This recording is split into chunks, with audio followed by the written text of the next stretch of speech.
a tragedy. I was just completely shocked. A mother killed when chunks of concrete fall through her windshield. Her son in the car with her. Megan and Joe were a duo, like they were inseparable. Tonight, what we're learning about the young woman and how you can help her grieving family. She was a complete goofball and just knew how to make a bad situation good. It was a freak accident with deadly consequences. A busy I-25 shut down for hours after debris comes raining down on passing vehicles. And as we wait for more answers into how this unfolded, tonight we are learning about the young mother who was killed when concrete came through her windshield. And today, Denver 7 CB Cotton talked with a friend and colleague of Megan Arneson, who says a community has been left broken. And Shannon, that's right. At this point, no charges have been filed against the driver of the semi, but the crash remains under investigation. Tonight, the friends and family of the woman who was killed are questioning how this could happen, but they're also questioning how they'll move forward after this loss. In this office sits an empty chair. In the afternoon, she'd come up to the office. The woman who once filled it also filled lives. She made all of my days better. When she was gone and had the day off on Monday, I kept thinking how much I missed her and how I was just excited to see her on Tuesday. But Tuesday wouldn't come for Megan Arneson. She was killed in a crash the evening prior. Troopers say by large pieces of debris that came crashing down onto her vehicle and through her windshield, leaving chunks of cement all over I-25. I was just completely shocked. And 48 hours later, the feelings are still fresh for Arneson's colleague, Jacqueline Hampton. We kind of went to each other for anything. We definitely spoke every day on the phone. The Colorado State Patrol says the crash happened as Arneson traveled north on I-25 behind a semi. The semi was pulling a piece of construction equipment, which struck the Weld County Road 34 bridge near Meade. Arneson's 10-year-old son was with her, but survived. She actually took the day off so that she could surprise him and take him to Waterworld. And so that's what they had been doing in Denver that day, and what they were coming back from.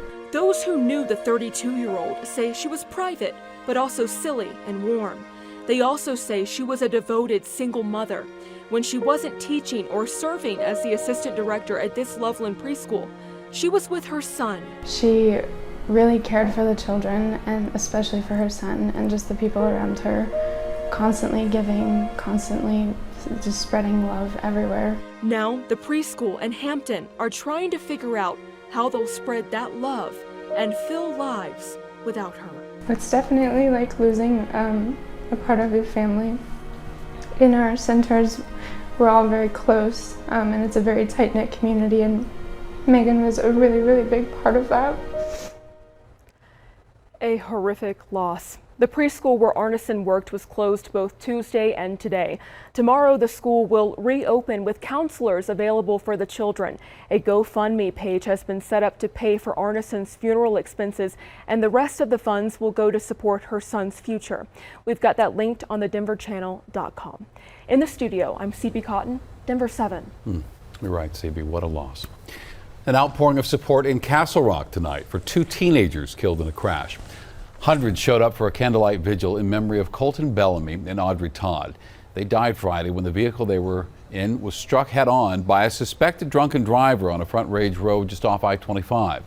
We talked with one person who came to show support for the teens and their families and their community. I think everyone's here for each other, and everyone's looking out for each other and close friends and families. Two other teenagers also were injured in that crash. A fundraiser to help the families of all four set for Sunday morning at Castleview High School. The family of an Aurora 17-year-old shot and killed by a former Greenwood Village police officer has filed a wrongful death lawsuit. The family of Peyton Blitzstein alleges that Adam Holland acted negligently when he exchanged gunfire with the teen during a dispute back in late November. Blitzstein was shot 9 times. Holland was also wounded and survived. Blitzstein's family claims the teen was acting in self-defense. Holland was charged with second-degree murder in December, and court records show he's set to be arraigned later this month. A Denver police sergeant in the Jefferson County Jail tonight accused of making explicit advances to someone he believed was a teenage girl. Timothy Hyatt is facing charges of luring a child over the internet.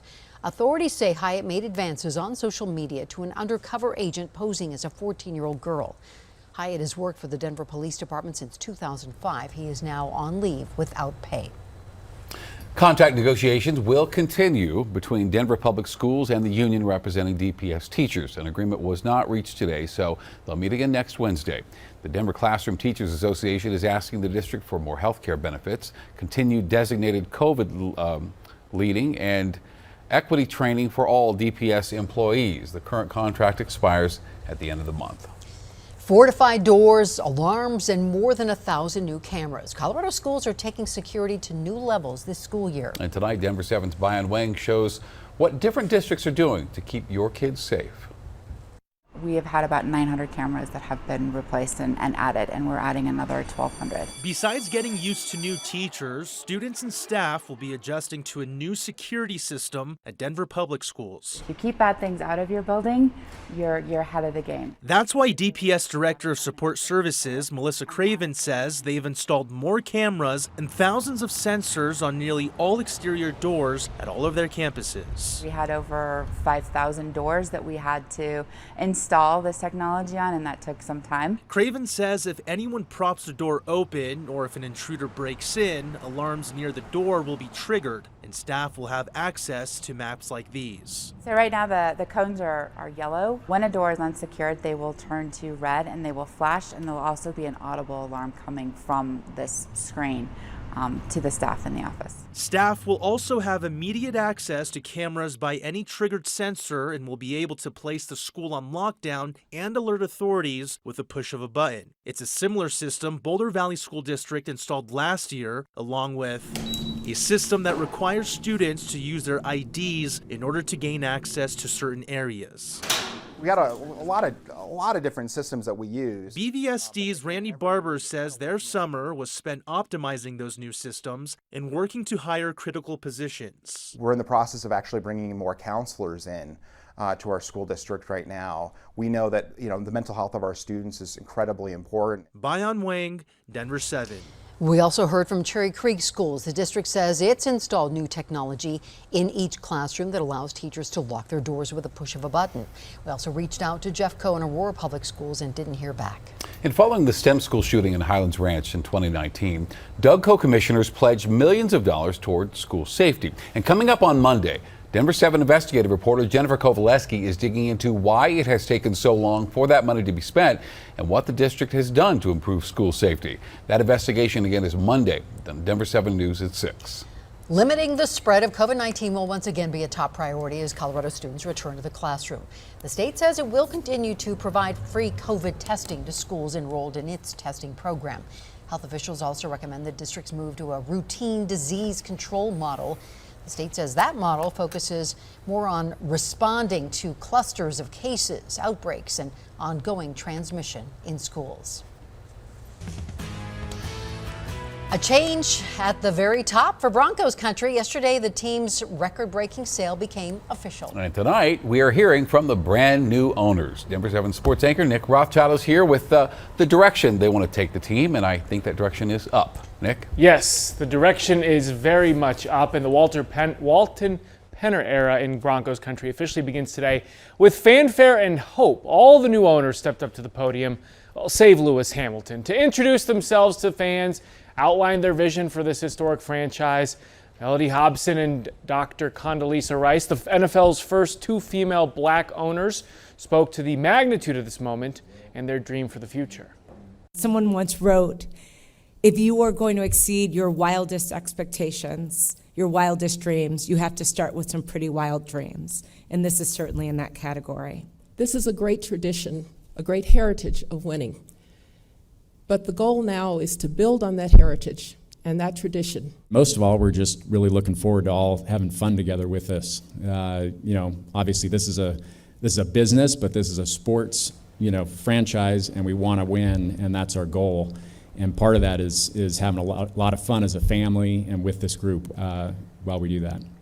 Greg Penner sidestepped questions about Russell Wilson's new contract and a potential new stadium, but the new Broncos CEO did say his priority right now is hiring someone to take over as team president, adding that football experience would play a role in his decision on who that is. Another sizzler day. Record highs are likely for tomorrow. Pleading for justice. Go down to the police department, turn yourself in. A family hoping for closure as a teen is found dead near a Denver rec center. Trump takes the fifth. What we're learning tonight about the former president's deposition by the New York Attorney General.